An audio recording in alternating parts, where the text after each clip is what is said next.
All right, all right. Carrie, you can hear me? I can All perfectly. right. Hey, Hey, how you doing? good to see you. It's good to see you too. This is looking good. Thank you. Thanks. Yep, yep.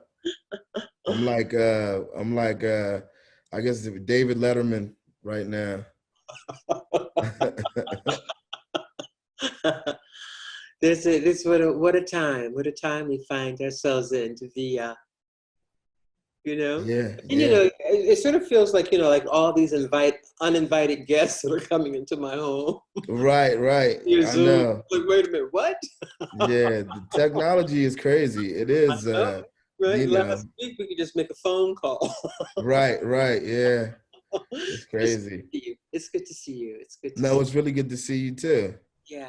Yeah. Yeah, yeah. So yeah, this is Streams of Thought. This is my now I don't want to call it a podcast. I mean, this is just a series of conversations that I've been having with people who inspire me and people who I have a great deal of respect for. So I've just been, reaching out to just to have these conversations with people. It could be short, it could be long, and there's really no sort of format to it. Okay. So there, here we are. That's great. That's great. I'm looking forward.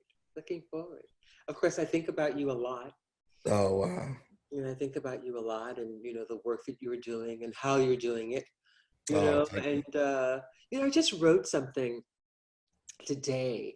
Uh, the New York Times asked me to do a piece about why art matters, Okay. and so I did. And then and then they asked me to write an introduction. It's Oh like, wow. oh, damn. So I did. You had to write your own forward. Then I had to write the forward.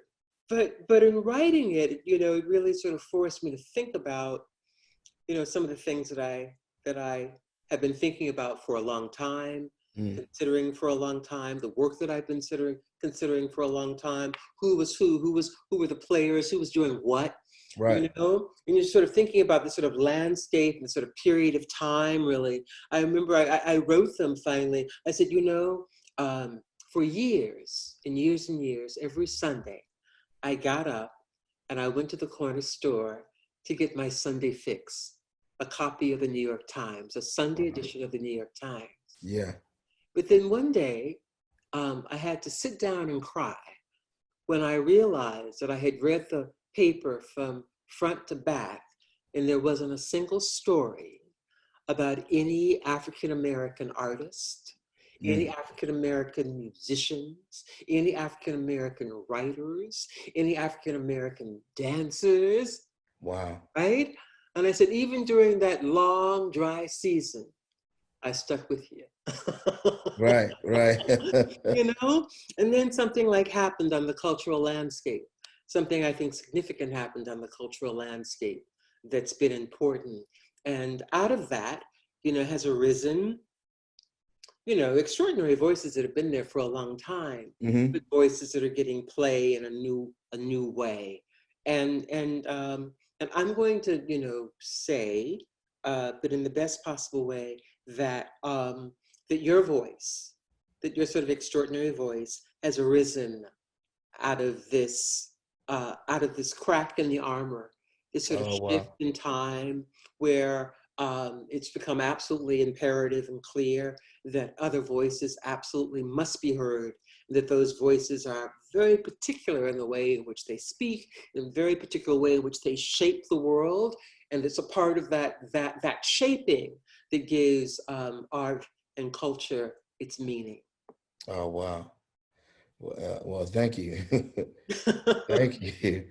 Um, did you what did you think of the 1619 project that they did at the Times? I was curious about it. I understood it. Mm, And yet,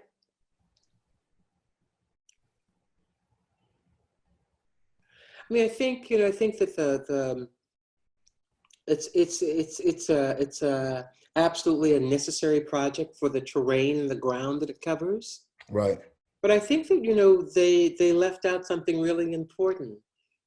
and that is, I think, sort of the structures around white voices. Mm. Don't assume that we're the only ones that have something to say about slavery and its Right. impact, right? Right. So to that extent, I think that there was a problem with the project, because the designer, I can't remember her name at the moment, but the sister who put the project together was pretty insistent that she didn't want any white voices to Mm-hmm. be involved in that project. And I think that it overlooked something that's really significant, that as long as we are really the ones that are always sort of explaining the circumstance, is to Mm-hmm. the extent that Right. we're Right. always a certain kind of a bag, right? Sort of given,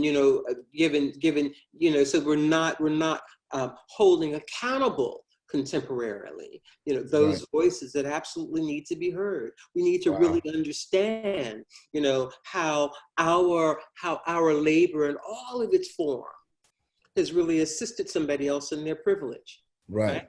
And those people really need to speak to what Right. that has meant for them. And so unless we're doing that, then we're not inside of a dialogue. We're Right. speaking to one another, and we're Right. talking to them, but it's not a dialogue. And I think Right. that, at this point in my life, I'm much more interested in complicated and complex dialogues. Yeah. Yeah. The sister's name was Nicole Hannah Nicole, Jones. that's right. That's right. Thank you. Right. Mhm. Yeah. Wow. Wow. Yeah. That's what I didn't really think about it that way. But how true? That's very true. Um, I think, well, from what I understand, they plan to do more of that sort of thing. I feel like they plan to get more into that story. Mhm. Um, Mhm. Right. and yeah, I mean, hopefully Mhm. the perspective, will become more of Yeah. a two-way sort of dialogue in that way. Yeah. Yeah. Yeah. Well, thanks for asking. But I do think that, that it's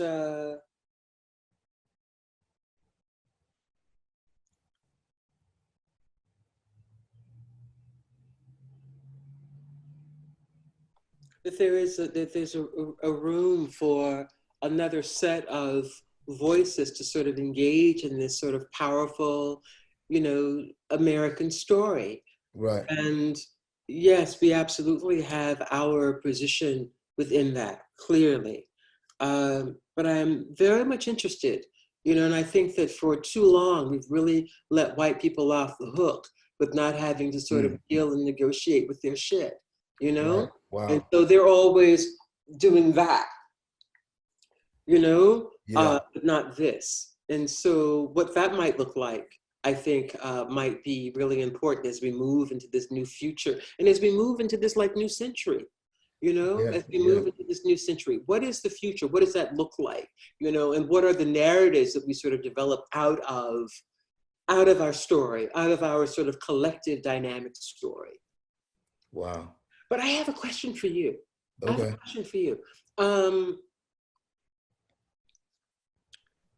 So when did you know that that words, that language was your métier? That this was the way in which you could communicate with the world? That it was through language, through word choice and word positioning that you sort of emerged. When did you come to that understanding? How old were you?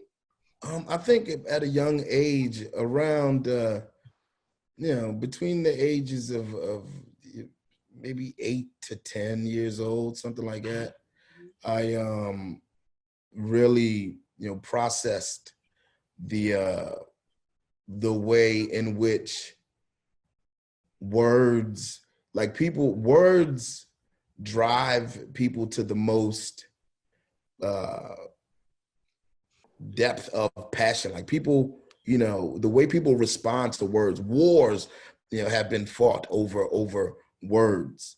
And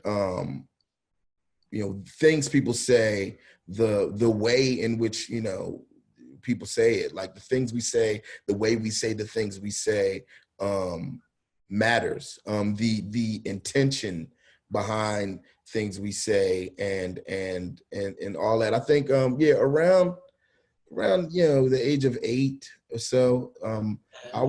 I'd been an art student for some time, but I began to, uh, I don't know, what resonated most with me was English literature and history and stuff like that in school. And just the power of word. I've always been fascinated by the power of the written word and spoken word, and just You sort of the started writing energy. early. You Yeah, started writing early. yeah. Did you know, like, the last poets? Were you familiar with them when you started writing? Not when I started writing, but as I, got deeper into writing, for sure, I was familiar with them, and I've had the opportunity to work with some of those brothers. With David Murray, who I know you're familiar with, Oh, because David. you and I spoke about David. Yeah, we worked with him extensively. He was good friends with my longtime manager, and I did something with him in Europe, like a European run some Oh, years ago now, with a group called Tongues of Fire or Tongues right. on Yes, Fire, yes, yes. and that was something that a collective that David had put together, and it was my first opportunity to physically work with a couple members of a couple of the still existing members of the Last Poets. So yeah, it was definitely a blessing. But yeah, I've always been into definitely Gil Scott Heron, the Last Poets, and that Right, like that whole movement. Amiri Baraka, right. and the likes. I remember hearing that music for the first time. I think I was probably living in California, San Francisco, in the Bay Area, Mm, you know, and whole groups of us would just sit in the living room, right? Smoking joints, drinking wine, and listening to the Last Poets. I mean, we were just yeah. blown away, right? We were just blown away, with And this sort of, this you know, had to have been in the 70s, right? it was in the 70s. Yeah. Yeah. I came of Yeah. age really in the 70s, and I moved Whole to rooms San of us Francisco. would do, whole groups of us would do the same thing in the 90s. We would, sit in my house and smoke joints and listen to the Last Poets, Right? And this incredible sense of language is incredible. I mean, Gil Scott was just amazing. I mean, Yeah, what he brought, and yeah, it's so interesting that, that it's a language that was not necessarily meant for us, right. that we've managed to sort of conquer, in this sort of unique and dynamic way, and turn the world on its head Yeah, through a use of language that you were literally barred from, right? That, right. the idea that you would read, that you would write, Yeah. was literally illegal for your Yep, ass, it was right? against the law. That's That you could appropriation. use that as a tool, right? To really sort of Right. change the way in which the world thinks of itself, even contemporarily, is really it's an extraordinary accomplishment. It's amazing.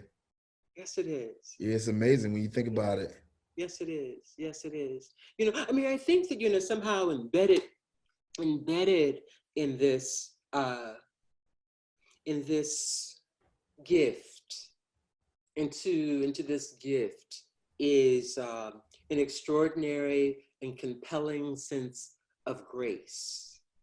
That you've Yeah. been able to articulate, to use something that was not meant for you at all, and turn it into something and give it back to the world in a way that then the world could use it to reflect upon itself Wow. and develop new modes of being, new ways of practicing, new ways of, inventiveness, inventing new structures for sound, Yeah.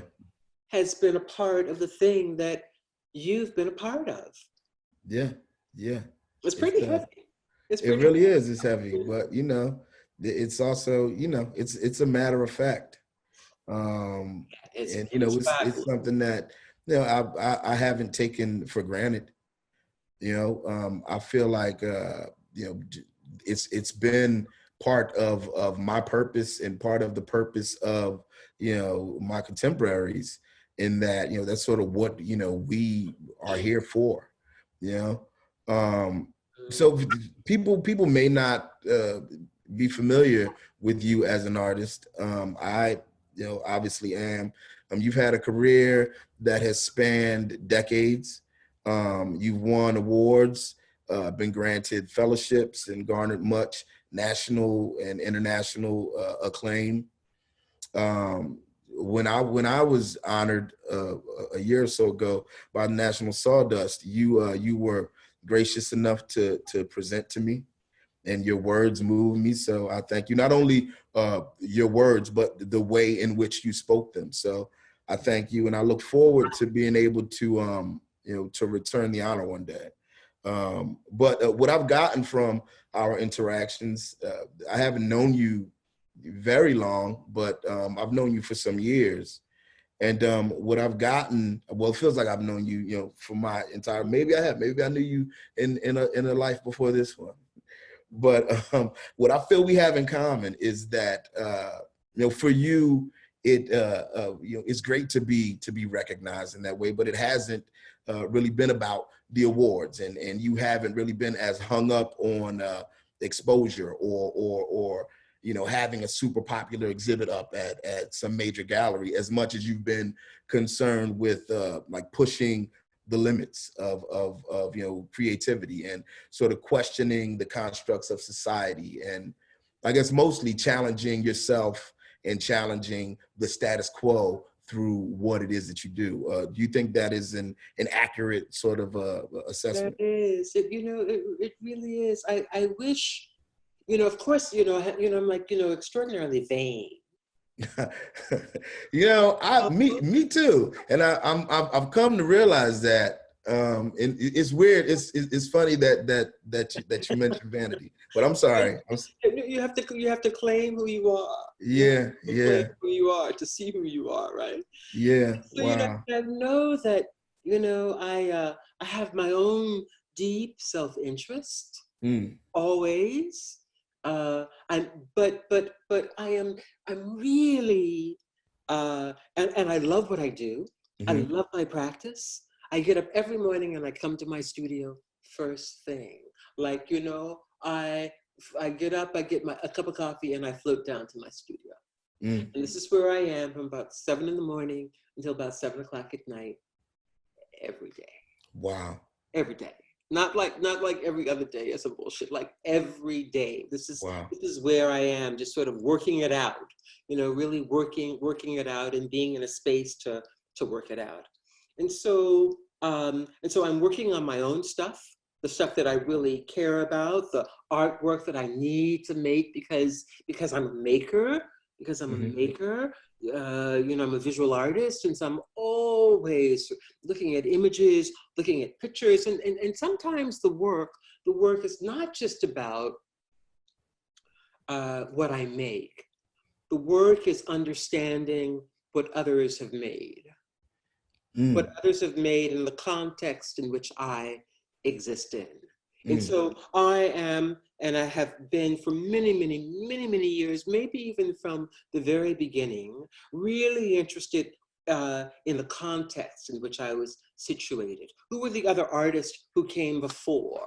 Who was right. working contemporarily? Who Right. is sort of working in the future that I really need to understand, I need to know? Who's doing what they're doing in literature? Who's doing what they're doing in dance? Who's doing what they're doing in music, right? Hmm. And simply paying attention to that. So that's part of the work too, right? So I do my exhibitions, I do my shows. Those things are very, very important to me. And then I do these convenings. I do convenings with other artists, right? I was the first African American to be given a solo exhibition at the Guggenheim. That was just in 2014. Yeah. Wow. 2014. I'm the Right. first. Right? Which is Yeah. crazy. That's insane. Crazy. Right? So I thought, well, okay, so you have this platform, right? They wanted to do some sort of, educational project. And, their sense of that would be, well, Carrie will spend, an hour talking about her work. And I thought, how boring, how uninteresting. Actually, there are about 200 people that I'd love to bring forth so that the institution and so that the general public has a sense of all of these extraordinary artists that are out here working. Yeah. So I spent, about 6, 7 months, 8 months putting together this 5-day symposium convening of music, literature, dance, poetry, readings. Fabulous. The shit was fabulous. Wow. It's fabulous, right? Yeah. 5 days from morning until night, from 10 o'clock in the morning until 10 o'clock in the evening, right? For 5 straight days, concentrating on the weekend, bringing in younger artists, mid-career artists, and senior artists, and giving a platform and giving a platform, but also, creating this kind of very complex, beautiful environment for all of this work to be presented in. Right. It was like heaven. And Wow. then I did the same thing last year at the Park Avenue Armory. Yeah. A project called The History of Violence, where just for a day, actually, starting at 10 in the morning until 11 o'clock at night, we presented this sort of extraordinary cast of, extraordinary visionaries, right? By the end of the night, people were just standing, like nobody could sit anymore. People were just, they were like, it was like, that great song by Jackie Wilson, "Your Love Is Lifting Me Higher." I mean, everybody just kind of floated towards the ceiling. All you could do was stand there with your mouth covered saying, God. Yeah. Right? You and I spoke during the time when you were, sort of figuring out what that project was. What was it called? The Shape of Things? Mm-hmm. When you were working on I recall in my mind, I just call it the Armory Violence project. And I think my schedule didn't allow me to take part in it the way we had planned. Yeah. But what I really appreciate is the amount of time that you spend and the amount of energy and the attention to detail that you spend, if you're curating a project. Like when you're putting together something to present in that way, there's nothing, last minute.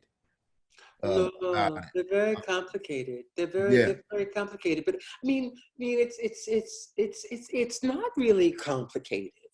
Rather, it is really in coming to grips with, like we were just talking about being vain. It's like really coming to grips with the thing that the thing needs to be. The thing needs to be, and that a part of the work is to offer. It's an offering of idea and suggestion, and everything has to serve that. And if it doesn't serve that, right? If it doesn't serve that, then it can't go into the program.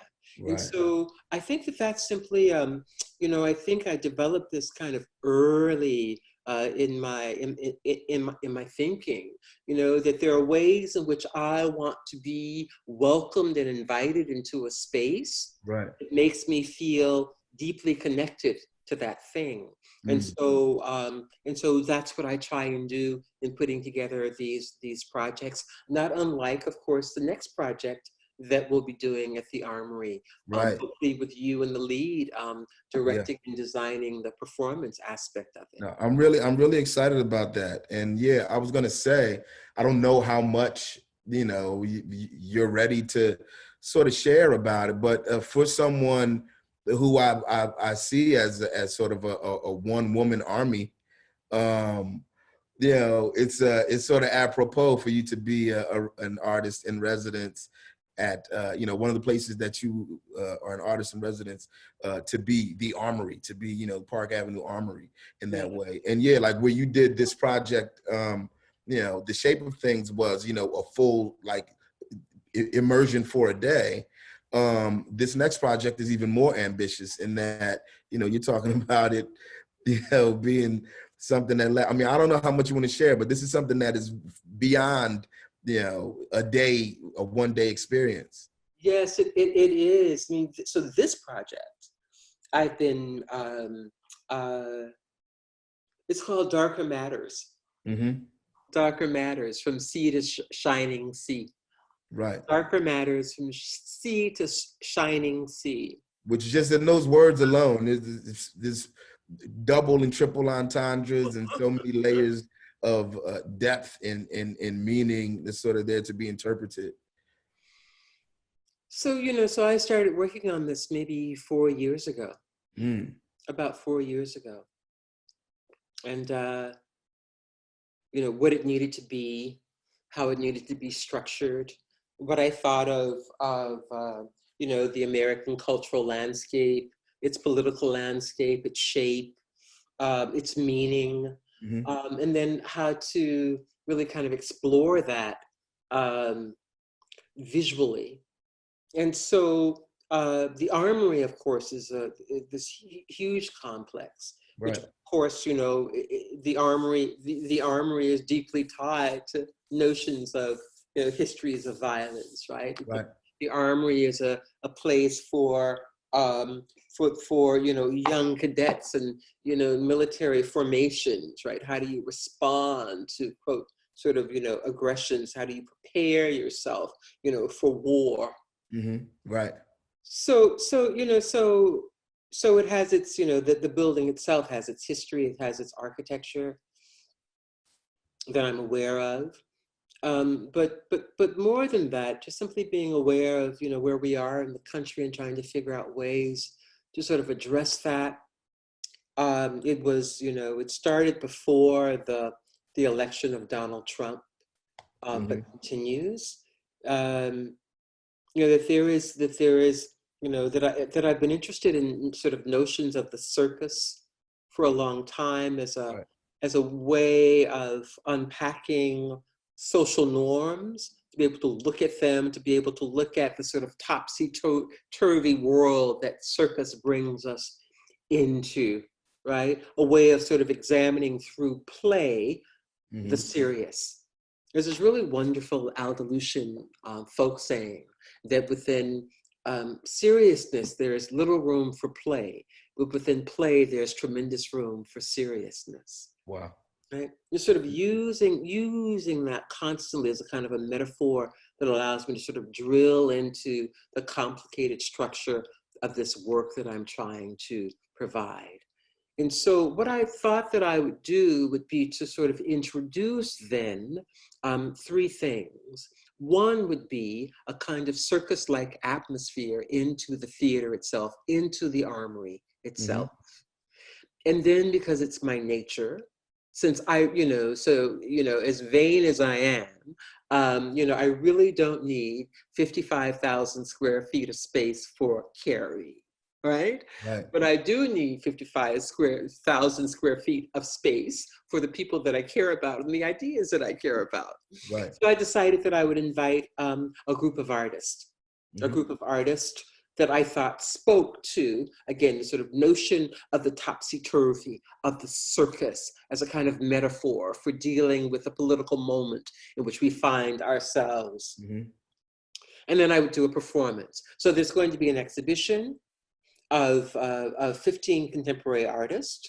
I'm developing a cyclorama based on the sort of social history of the United States, its political history that I'm building right now and filming right now. And then, of course, developing the performance aspect as well. And the performance is going to be made up both of some of the artists that are involved, some of the artists that I really want to hear from, but also a really dynamic performance that will happen at the very end that will happen towards the last weekend of the opening of the last weekend of the show, which is something that, of course, I'm hoping that you will be involved in, and we'll be collaborating to sort of shape that. And so I started thinking about, and around the performance, I started thinking about these sort of notions of, well, where are we? I mean, there are many, many things that we have to negotiate always. But I think one of the sort of dynamic questions, the dynamic question now that we have to face is really, notions of personhood. Mm. and evolving notions of personhood and how personhood has changed over time, right? That it's no longer this sort of binary, right? You Right. know, it is a complex structure where people are claiming the breadth of their humanity in new and dynamic ways. And Right. so I thought somehow that the final performance that we would present at the Armory would be simply that, right? One that's based on evolving notions of personhood. And I'm really, really, really very excited about the possibility and the potential of what this can do and what it can mean. Yeah, me too. Me too. Just that. I'm excited about, what this, could possibly mean. Wow. Well, interestingly, I have to, I hope you don't mind discussing this because, so I thought about it in a number of different ways, and now we need to speak about it more, you and I together. But the project that you're working on, Hmm. the performance that you're working on, the title of it again Oh, is Black No More. Black No More. Yeah. Yeah. Right? Yep. Black no more, Yep. right? I Yep. mean, that is, in some ways, it's sort of squarely in the middle of this sort of idea, right, of Yeah, it kind personhood. of is. Yep. Right? What does personhood mean? And this idea of being able to change identity, to morph from one thing to the next, or to claim identities that are not true, or fake or false. I mean, there are all these sort of ways in which it can be unpacked. Can you Yeah. talk a little bit about Black No More? I mean, I feel like it's just it's that, Um it's still evolving. I had the opportunity to show it to you about it this time last year. Wow. Uh, when I was just sort of still working on the opening of Act Two, It's and I fabulous. remember I played some for you in the car, and yeah, It's so great. we were moved, to say the least. Um, The music it is fabulous. Yeah, thank you. It is it continues to evolve, and I feel like it's getting, it's only becoming more efficient, and I'm taking everyone's notes. When I showed it to you, you came to in August to one of the readings, and you had some notes and some thoughts, and as many people did, and we've taken all of those notes and comments into consideration, and I feel like the show is growing, and is just becoming better. And whenever we're able to open, which will probably hopefully be the top of next year at this point, I feel like it speaks to all those things. It's a love story essentially, but it speaks to the way we grapple as a society with identity and with humanity, and it asks all those questions, and we make attempts to answer some of them. So Yeah. um You wrote all the music. You wrote all of the songs. most of the music, yeah, me and one other brother, my good friend Anthony Tidd, he and I composed and arranged everything. Mhm. So So when yeah. you're working on a project like that, right, Black No More, Hmm. you're starting to think about like the first lines of text. How do you work your way into the sound, right? I mean, like, what's your process for working uh, the language? you know for me, the process has become one in which I sort of I'll jot down a line here and there, or I might be reading something, an essay, or an excerpt from a book. Mhm. um, I may be watching the news. I may be reading sort of the text that accompanies a piece of artwork or something, and I'm just always trying to listen for that word or that phrase, Mhm. um, from which the rest of what it is that I need to write will sort of come. I um I really try not to force lyrics, or to force a song, or to force a story to be told. I try and just become a better listener and to become more in tune with sort of my surroundings and with the universe and listen. And the songs write themselves, the scenes write themselves, the pieces, you know, going into that Black No More project. Though I had written, you know, sometimes for other people, I rarely worked in a different sort of genre. I rarely wrote, you know, the sort of songs that you would hear in a piece of musical theater. And I questioned myself before you know, we started composing and arranging. I questioned whether that stuff was in my wheelhouse.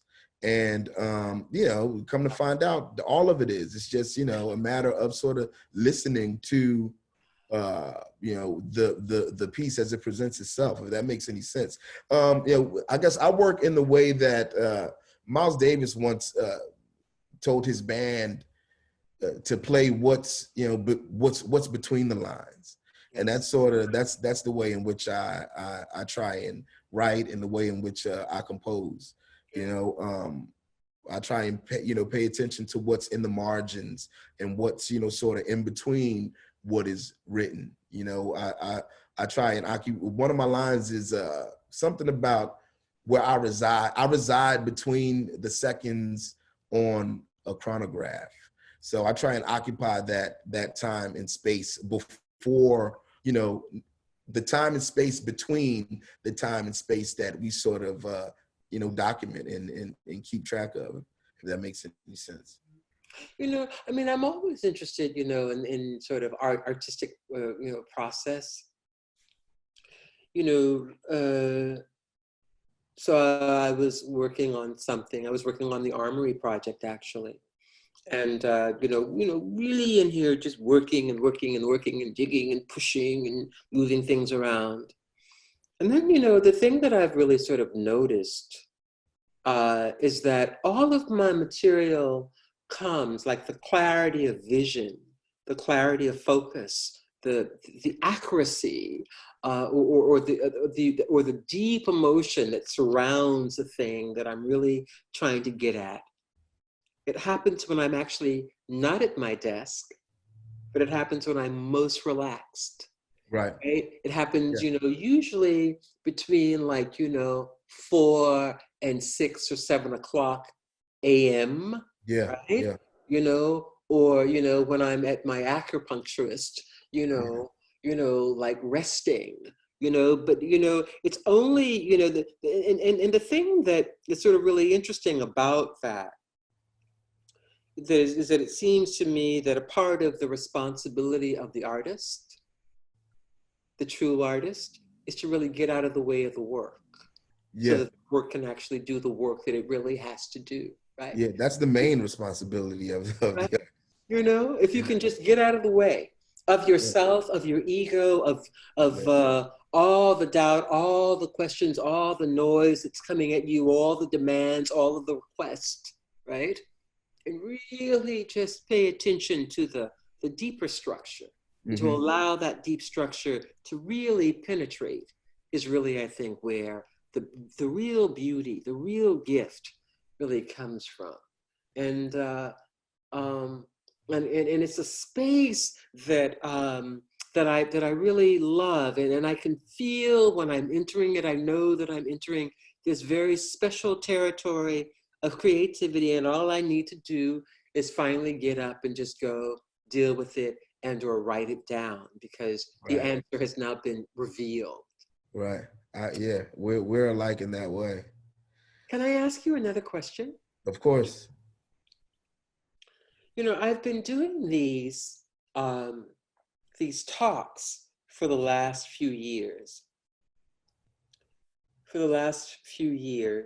and you know, I've been listening to Aretha Franklin for many, many years, like all my life. I think I probably started listening to her when I was about 6, because Oh. my mother was such a fan, and so I was always hearing her music. And then a couple of years ago, I was in my kitchen. It's like a beautiful, sunny summer afternoon. My husband was away, and I had the music cranked up. I was listening to the radio. I love radio. I love radio. And I was listening to the Frank Sinatra hour. Okay. And he started singing this song, Gentle on My Mind. Mm. And I thought, this sounds so familiar, right? Kind of familiar. And then I realized, a bit later, that it was actually a song that Aretha Franklin had sung also, but so profoundly different Mm-hmm. that it took me a long time to really understand that I was really listening to the same song, Right. to the same thing. Right. So, so then, I went to my computer and I found out that Glenn Campbell had done it, that he was actually like the first person that sang it, that he wrote it, that he produced it, then Frank did it, then Aretha did it, and a few other people. Then, I pulled together like this whole sampling of all these people that had made the same song. Wow. And the thing that was really sort of fascinating to me ultimately was what Aretha was able to do with it. As much as I love all of the versions, I love Frank's version, even Glenn's version, right? But there was something that she was doing that I thought was just remarkable, right? That Yeah. placed it in such a different category that, that I didn't even know that it was like the same thing, right? Aretha has a few songs, that she has made her own in that way. Another one that comes to mind is that the Mixed up Beatles, girls. the Fool on the Hill. With anything that she sang, she owned it, and she brought an Aretha sensibility to it that there's something very soulful and it was just something very unique. I feel like, Aretha could have sang the alphabet and made it sound like, you know what I mean? But yeah, so I'm sorry, to interject. So No. you've been doing these talks So I've been and doing these you were talks, and I've been like listening to I play this music, and sort of this idea about influence, listening. I mean, but the thing that I think that fascinates me, and I think the thing that I would, that I want to ask you about, I asked Terry Lynn Carrington, the great drummer, about this just the other day. What is it that Aretha is doing? What is it that she's doing, that allows her to separate so, it's like this sort of separation of sound between what she's singing and what the music is doing, right? And Mm-hmm. that her drive, her vocal drive is so insistent that she's simply riding above it all, that she's like in a stratosphere Right. all her own. But I don't, and I'm wondering if there's like a way in which someone can explain this to me musically. I don't know. I think it's something that's in one's muscle memory. I think, Aretha for so many years, for her entire life, she was, singing and having to sing in front of a congregation, having to project in a way that, her voice stood out, where there wasn't necessarily the technology to make it, sonically stand out as easily. So she grew accustomed to using different muscles and to breathing differently and projecting differently. And that's something that once you've mastered it, when you do have sort of the extra tools, when you do have the technological advancements to where you don't need to project as much, and you're able to sort of just sit in it and realize the subtle nuance, it just hits differently.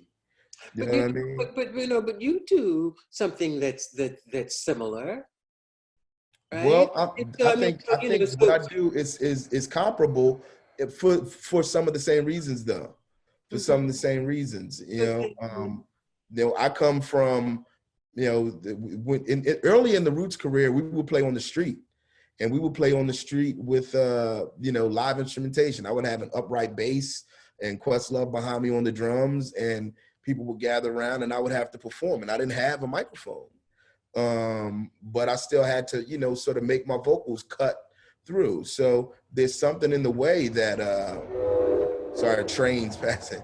Uh, it's something in the way that that I perform that is just different in the way I'm used to sort of projecting and having to project. For many years, I've been just the lone frontman for the Roots, having to perform for 2 and 3 hour sets sometimes, even with the microphone. Being on stage for that long, you have to just sort of figure out different ways to breathe and different ways to sort of protect your instrument, yet still sort of cut through all that live instrumentation. If I'm on stage with, 2 or 3 horns and 2 keyboardists and the guy doing stuff on the electronic machine and then a drummer and a percussionist, yeah, you just you master your craft, you master your instrument in a different way. And I feel like sort of my seasoning, my conditioning in that way is what gives me a bit of the upper hand as a performer, when I find myself in a situation where I don't need to pull out all the stops. I don't need to use everything that I have in order to to perform. So I think it's that. And then I think it's with regards to working in the studio, like beyond the live performance, it boils down to a producer who's able to compose the music and who's able to place the music around the vocalist in a way that the voice is still in the forefront of the composition. And I think that's what makes a great composer, a great producer, is able to build around the voice in that way. So yeah, but I mean, I thank you for likening me to Aretha Franklin. I think that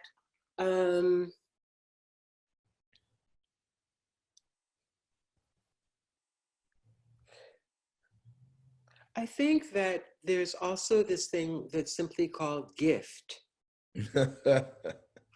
right? That that at a certain moment, you can understand all of the tools, you can have all of the technical tools around you that you will, right? You can have great composers around you or great producers around you, but ultimately you have to have something really extraordinary to say in an extraordinary way. Right, right. And that is the thing, this sort of unique quality of expressive utterance that stands outside of the norm. It stands outside of the norm. It exists in its own very particular category.